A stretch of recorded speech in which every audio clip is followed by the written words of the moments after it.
y a vraiment un souci de compréhension entre le client et nous-mêmes dans ce métier, car beaucoup de gens travaillent en fait sur une feuille de papier. On dessine un plan, on donne quelques surfaces, 30 mètres carrés de séjour, 20 mètres carrés de cuisine, mais les gens ne se rendent pas compte réellement ce que ça peut représenter. Je donne souvent cet exemple, il y a une vingtaine d'années, un salon de séjour de 30 mètres carrés, c'était grand pour les gens. Mais des fois, c'était un séjour qui faisait 3 mètres de large par 10 mètres. J'exagère. Derrière, on mettait une cheminée sur le côté et on se retrouvait avec un passage dans le séjour avec un passage de 2,50 m. On avait beau avoir un grand séjour de 30 mètres carrés, on se retrouvait en fait avec un volume qui n'était pas forcément facilement meublable. Au jour d'aujourd'hui, on travaille avec un logiciel en 3D pour que les gens se rendent compte réellement de ce qu'ils vont avoir et comment ils peuvent le meubler et comment ils peuvent l'habiter. C'est quelque chose qui est même beaucoup plus ressenti. Par exemple, ici j'ai pris cet exemple-là d'une maison qu'on a réalisée, qu'on a construite. Elle est sur le Bosquel, à côté de Conty, dans la Somme, sur l'autoroute A16. C'est une maison sur sous-sol qui fait 200 mètres carrés habitables. Donc on est parti de cette esquisse. La réalité, elle est là.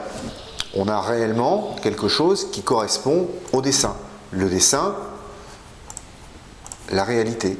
Là, on est sur le principe d'une maison ossature bois. On a fait la même chose je fais la même chose pour tous les clients. On a aussi bien en traditionnel, par exemple ce projet-là, qui est une maison construite sur Villers-Saint-Frambourg, du côté de Senlis, où là on est vraiment dans le coin maison corniche, tuiles plates, jeux d'enduit, ce genre de choses. Là, même chose, on a travaillé sur un 3D qui correspond exactement à la maison. Au départ, je l'avais dessiné avec des volets. Depuis, on a changé, on est passé en volet roulant et on a supprimé les volets, on a rajouté des jeux d'enduit. Mais sinon, on a l'extérieur, mais aussi bien l'intérieur.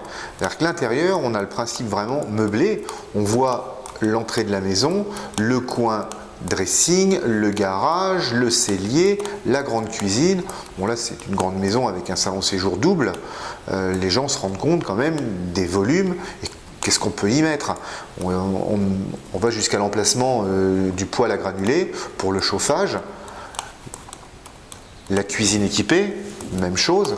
On travaille vraiment dans le détail, ce qui permet aussi d'éviter le maximum de déconvenus pendant le chantier, parce que déjà, si ça couche sur le papier, il y a des chances que ça se passe bien au niveau du chantier, tout simplement.